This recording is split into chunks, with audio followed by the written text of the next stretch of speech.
महाभारत युद्ध का आरंभ। महाभारत युद्ध में दोनों पक्षों की सेनाओं का सम्मिलित संख्या बल 18 अक्षौहिणी था। युधिष्ठिर 7 अक्षौहिणी सेना के, जबकि दुर्योधन 11 अक्षौहिणी सेना का स्वामी था। पांडव तथा कौरव दोनों ही ओर की सेनाएं युद्ध के लिए तैयार हुईं। पहले भगवान श्री कृष्ण परम क्रोधी दुर्योधन के पास दूत बनकर गए। उन्होंने 11 अक्षौहिणी सेना के स्वामी राजा दुर्योधन से कहा, राजन, तुम युधिष्ठिर को आधा राज्य दे दो या उन्हें 5 ही गांव अर्पित कर दो, नहीं तो उनके साथ युद्ध करो। श्री कृष्ण की बात सुनकर दुर्योधन ने कहा, मैं उन्हें सुई की नोक के बराबर भूमि भी नहीं दूंगा। हाँ, उनसे युद्ध अवश्य करूंगा। ऐसा कहकर वह भगवान श्री कृष्ण को बंदी बनाने के लिए उद्यत हो गया। उस समय राजसभा में भगवान श्री कृष्ण ने अपने परम दुर्धर्ष विश्वरूप का दर्शन कराकर दुर्योधन को भयभीत कर दिया।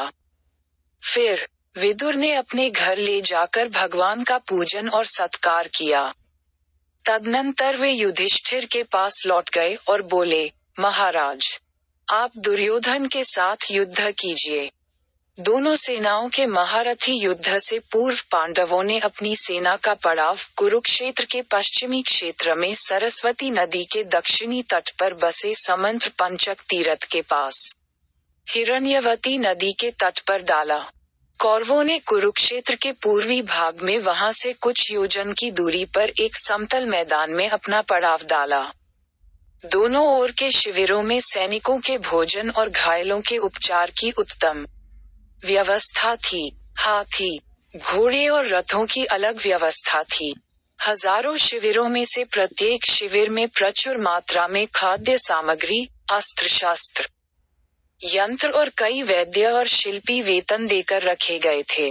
दोनों सेनाओं के बीच में युद्ध के लिए 5 योजन = 40 किलोमीटर का घेरा छोड़ दिया गया था।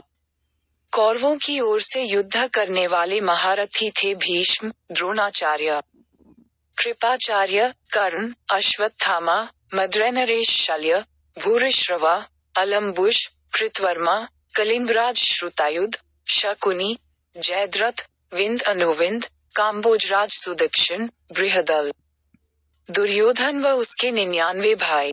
जबकि पांडवों की ओर से भीम, नकुल, सहदेव, अर्जुन, युधिष्ठिर, द्रौपदी के 5 पुत्र, सात्यकी, उत्तमौजा, विराट, द्रुपद, धृष्टद्युम्न, अभिमन्यु, पांड्यराज, घटोत्कच, शिखंडी, युयुत्सु, कुंतीभोज, शैब्य, अनूपराज, नील आदि प्रमुख महारथी थे। युद्ध के नियम। पितामह भीष्म की सलाह पर दोनों दलों ने एकत्र होकर युद्ध के कुछ नियम बनाए। उनके बनाए हुए नियम थे, प्रतिदिन युद्ध सूर्योदय से लेकर सूर्यास्त तक ही होगा। सूर्यास्त के बाद युद्ध नहीं होगा। युद्ध समाप्ति के पश्चात छल कपट छोड़कर सभी लोग प्रेम का व्यवहार करेंगे। रथी रथी से, हाथी पर सवार योद्धा हाथी वाले से और पैदल पैदल से ही युद्ध करेगा। एक वीर के साथ एक ही वीर युद्ध करेगा। भय से भागते हुए या शरण में आए हुए लोगों पर अस्त्र शस्त्र का प्रहार नहीं किया जाएगा। जो वीर निहत्था हो जाएगा, उस पर कोई अस्त्र नहीं उठाया जाएगा। युद्ध में सेवक का काम करने वालों पर कोई अस्त्र नहीं उठाएगा। युधिष्ठिर और दुर्योधन की सेनाएं कुरुक्षेत्र के मैदान में जा डटी। अपने विपक्ष में पितामह भीष्म तथा आचार्य द्रोण आदि गुरुजनों तथा सगे संबंधियों को देखकर अर्जुन युद्ध से विरत हो गए। तब भगवान श्री कृष्ण ने उन्हें गीता का उपदेश दिया। उनसे कहा, पार्थ, भीष्म आदि गुरुजन शोक के योग्य नहीं हैं। मनुष्य का शरीर विनाशशील है, किंतु आत्मा का कभी नाश नहीं होता। यह आत्मा ही परब्रह्म है। मैं ब्रह्म हूँ। इस प्रकार तुम उस आत्मा को समझो। कार्य की सिद्धि और असिद्धि में समान भाव से रहकर कर्मयोग का आश्रय लेकर क्षात्र धर्म का पालन करो। श्री कृष्ण के ऐसा कहने पर अर्जुन रथारूढ़ होकर युद्ध में प्रवृत्त हुए। श्री कृष्ण तथा अर्जुन सहित सभी ने शंखध्वनि की और युद्ध का आरंभ हो गया। दुर्योधन की सेना में सबसे पहले पितामह भीष्म सेनापति हुए। पांडवों के सेनापति शिखंडी थे। इन दोनों में भारी युद्ध छिड़ गया। भीष्म सहित कौरव पक्ष के योद्धा उस युद्ध में पांडव पक्ष के सैनिकों पर प्रहार करने लगे और शिखंडी आदि पांडव पक्ष के वीर कौरव सैनिकों को अपने बाणों का निशाना बनाने लगे। कौरव और पांडव सेना का वह युद्ध देवासुर संग्राम के समान जान पड़ता था। आकाश में खड़े होकर देखने वाले देवताओं को वह युद्ध बड़ा आनंददायक प्रतीत हो रहा था।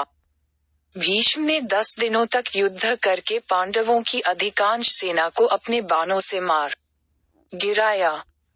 अगर आपको वीडियो अच्छा लगा तो सब्सक्राइब करें और शेयर करें एजुकेशन स्टोरी।